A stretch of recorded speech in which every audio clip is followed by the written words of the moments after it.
Hey everybody, so this time we're looking at the Bourbon County variant aged with Earl Grey tea. And this is going to be an all British episode. We actually have a new addition to the bar. I don't think you can see it on camera, but it is a bell brought to us by Kate, who has decided not to be on camera today. And I'm sure that blew out the speaker.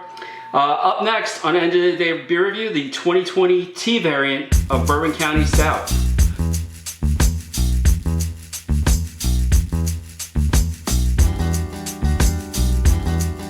Hi everybody and welcome to End of the Day Beer Review. Today, like I said, it is the British edition and James has come back for a guest spot. We are going to be looking at the 2020 tea variant of the Bourbon County Stout.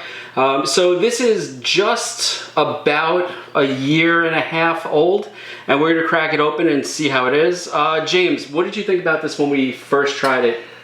I remember it was good. I mean, there's never a bad Bourbon County, but yes, I enjoyed this. The tea definitely came out. It was very interesting. Now the problem, I'm looking forward to trying it again.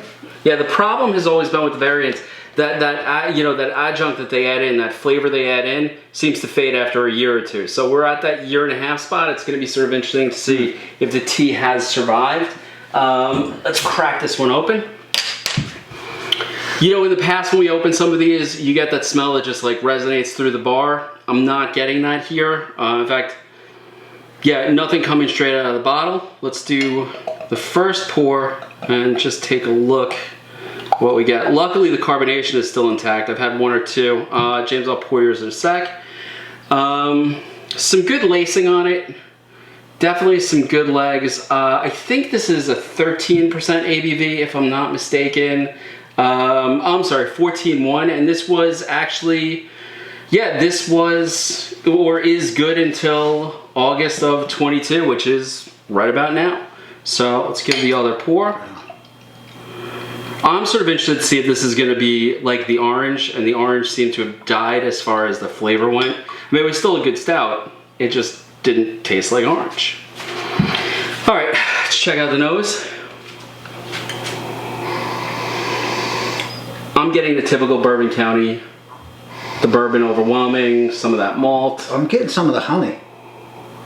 Little bit on the back. I'm not getting any tea yet. No, I'm not getting any tea on the nose. Now what's funny is James's sister is out of camera and she has not started harassing James yet. It's coming. The tea is still there. There's a lot of honey though. There's a lot of honey. The honey's kind of overtaken the tea, but it's still there. I sort of like it now better. You know, like I don't know. I don't know if it's that I'm not an Earl Grey fan or what it is, but the last time we tasted this, I felt like there was a distinct menthol flavor to it. I'm not an Earl Grey fan. It's a bit too fragrant for me. Mm-hmm. This, however, is quite nice. So, like in England, what is your standard tea? I'm assuming you partake in tea time. English breakfast tea. Okay, so and Earl Grey is not a typical. No. Okay. Kate isn't shaking her head vigorously to the side that no, it is not. So what would Earl Grey be like? Is this just a specialty? It's like it's fancy tea. Oh, is it? It's fancy. It's kind of, it's more fragrant. It's what would you say, Earl Grey? It's like a.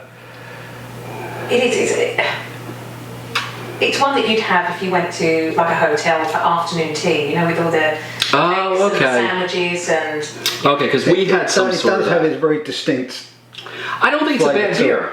I don't. It's never a bad but I really do think the honey is coming out much more than the tea is. Yeah. I feel like the tea is faded again, which I mean that does seem to be the standard for the variants. Yeah. Except for the vanilla. Well, that's always a good thing with the variants. Nothing's overpowering. It's always subtle hints or whatever they're going for, but nothing comes over too strong. Mm-hmm.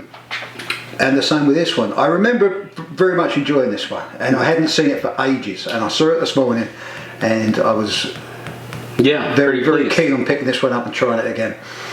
So why don't we actually wait 1 second. So if you do come across this, is this definitely a buy if you see 100%. If you're a Bourbon County fan, and as far as the variants are concerned, because some are better than others, I would definitely give this one a try. Ooh.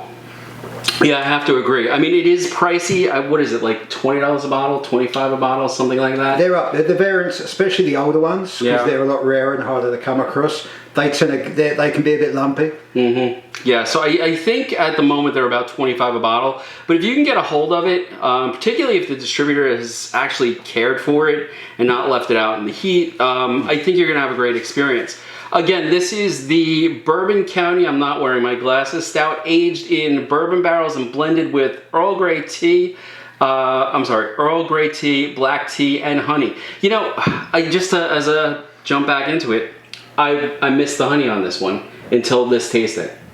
Like, I feel like the tea really overpowered it. Like, I like this better. The tea's come in? Yeah. Yeah, I do. I like this better. All right, because it's tea, we should really be raising our pinky. Is that the way it should be? All right, yes. There you go. All right, we might as well do it right. Tea there. All right, we're gonna finish this and see you next time on End of the Day Beer Review. Like, subscribe if you had it recently. Please, throw a comment down there. Love to hear what you have to say. Have a good night. Cheers.